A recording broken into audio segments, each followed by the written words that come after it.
Assalamualaikum warahmatullahi wabarakatuh. Saya Rahmawati Aini dari PAIB semester 5, kelompok 10.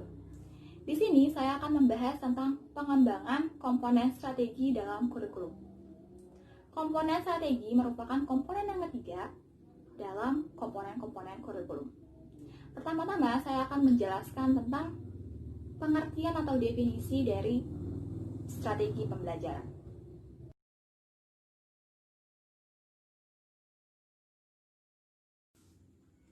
Strategi adalah segala suatu hal yang meliputi metode, rencana, dan kegiatan perangkat lainnya yang direncanakan untuk mencapai tujuan tertentu.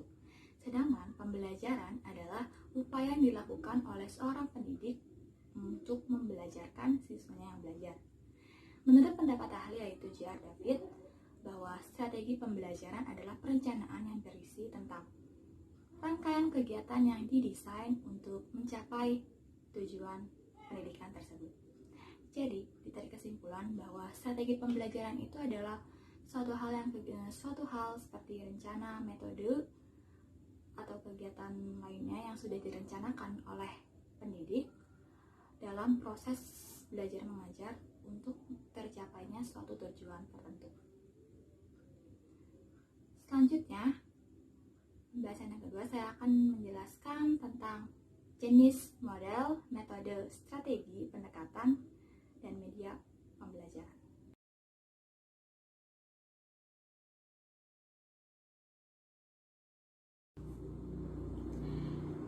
Yang pertama itu adalah jenis model pembelajaran. Di antaranya ada model pembelajaran kooperatif, yaitu di mana siswanya ini belajar dalam kelompok kecil yang memiliki tingkatan kemampuannya yang berbeda-beda. Selanjutnya ada model pembelajaran langsung. Yang ketiga ada model pembelajaran terpadu, di mana siswanya ini baik secara individual maupun kelompok aktif, mereka mencari, menggali, menemukan model, lalu memadukan beberapa model pokok pembahasan lainnya. Selanjutnya ada model berbasis masalah, lalu ada model CIRC, yaitu di mana model ini khusus untuk pelajaran bahasa Indonesia untuk menemukan ide-ide pokok. Yang terakhir ada model Missouri Mathematics Project. Jadi model ini adalah suatu model yang membantu guru dalam menemukan dalam latihan-latihan, jadi siswa ini mencapai peningkatan yang luar biasa. Yang kedua ada jenis strategi pembelajaran. Di antaranya ada strategi pembelajaran langsung, yaitu yang sering digunakan. Jadi kadar pusatnya itu adalah seorang pendidik. Nah, metode ceramah ini adalah termasuk dari strategi secara langsung. Yang kedua ada strategi pembelajaran tidak langsung. Jadi siswa ini memperlihatkan bahwa keterlibatannya secara sering. Jadi seorang pendidik itu hanya sebagai pendukungnya. Yang ketiga ada strategi pengalaman. Yang keempat ada strategi pembelajaran interaktif. Jadi seperti strateginya ini bentuk diskusi. Jadi mereka saling bertukar pikiran antar peserta didik lainnya. Yang terakhir ada strategi pembelajaran mandiri. Jadi membangun inisiatif kemandirian. Jenis metode pembelajaran ada 6. Yang pertama ada metode ceramah. Metode ceramah adalah yaitu metode dengan cara memberikan penjelasan materi pembelajaran secara lisan kepada peserta didik. Yang kedua ada metode diskusi. Metode diskusi ini adalah metode untuk penyelesaian masalah, di mana cara pembelajaran itu adalah dibentuk sebuah kelompok siswa gitu. Nah, siswa tersebut itu bertukar pikiran, berpendapat, saling berpendapat, terus bertukar informasi untuk menyelesaikan suatu masalah atau suatu topik yang diberikan. Yang ketiga ada metode demonstrasi. Metode demonstrasi ini adalah di mana metodenya itu dengan cara praktik. Jadi belajarnya itu dilakukan dengan cara memperagakan suatu barang atau gerakan fisik, baik secara langsung maupun dengan media lainnya. Yang keempat ada metode tanya jawab. Nah, metode tanya jawab ini atau disebut juga metode dialog, di mana seorang pendidik itu melemparkan pertanyaan kepada peserta didik atau sebaliknya, peserta didik itu bertanya kepada pendidik. Yang kelima, ada metode permainan. Nah, cara penyajian metode permainan ini adalah dengan menggunakan aplikasi tiruan atau sebuah permainan, gunanya untuk memberikan pemahaman tentang konsep, prinsip, maupun keterampilan tertentu. Yang terakhir, ada metode kunjungan wisata.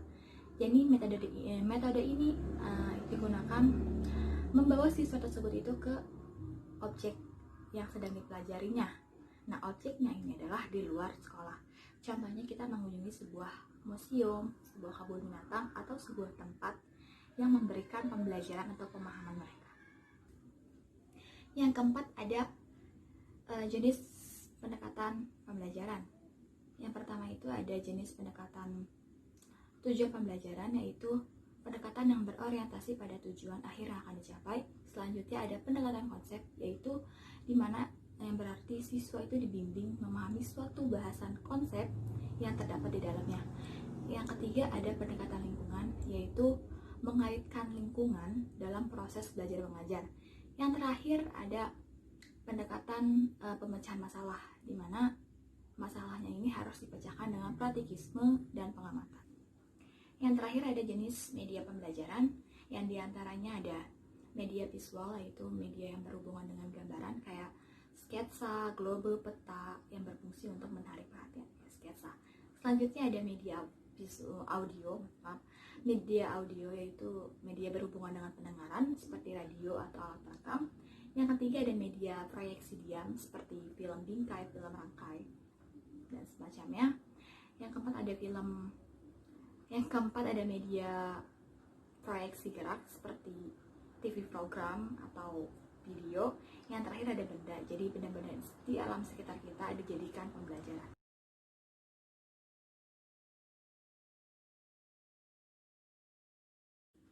Langkah-langkah memilih strategi, model, metode, dan media pembelajaran.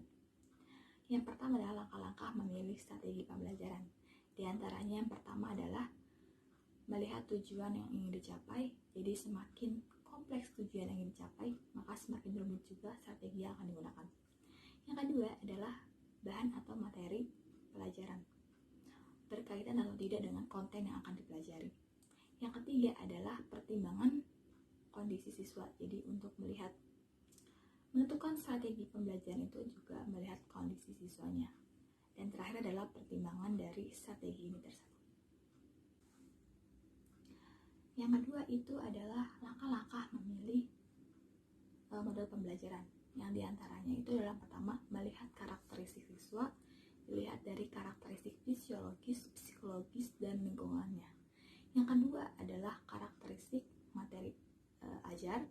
Yang ketiga adalah media pembelajaran seperti menggunakan media cetak, video, multimedia, audio, dan sebagainya. Yang terakhir adalah alokasi waktu yang tersedia. Selanjutnya adalah langkah-langkah memilih metode pembelajaran.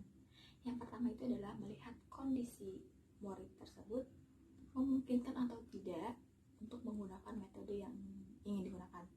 Yang kedua adalah tujuan yang ingin dicapai. Selanjutnya ada melihat kondisi lingkungan seperti di kelas, lalu jumlah siswanya. Selanjutnya adalah alat-alat yang digunakan, karena ini berpengaruh pada metode yang akan digunakan. Selanjutnya ada kemampuan pengajarnya, ahli atau tidaknya pengajar tersebut menggunakan metode yang ingin digunakan.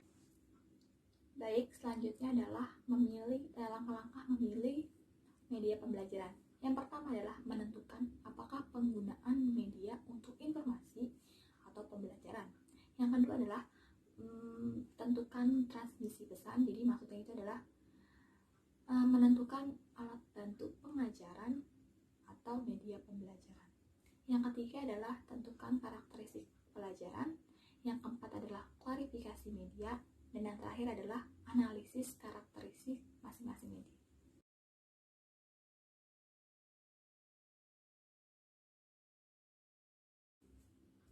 Selanjutnya pembahasan yang terakhir tentang macam-macam metode pembelajaran aktif dalam pelajaran Pendidikan Islam. Di antaranya itu ada metode diskusi, ada metode pemecah masalah, dan yang terakhir ada metode resitasi, di mana pembelajaran aktif itu adalah siswanya yang berperan penuh daripada pengajarnya. Baik, cukup sekian pembahasan tentang pengembangan komponen strategi dalam kurikulum. Saya Rahmawati ini, kurang lebihnya mohon maaf jika ada keliru dalam pembahasan. Wassalamualaikum warahmatullahi wabarakatuh.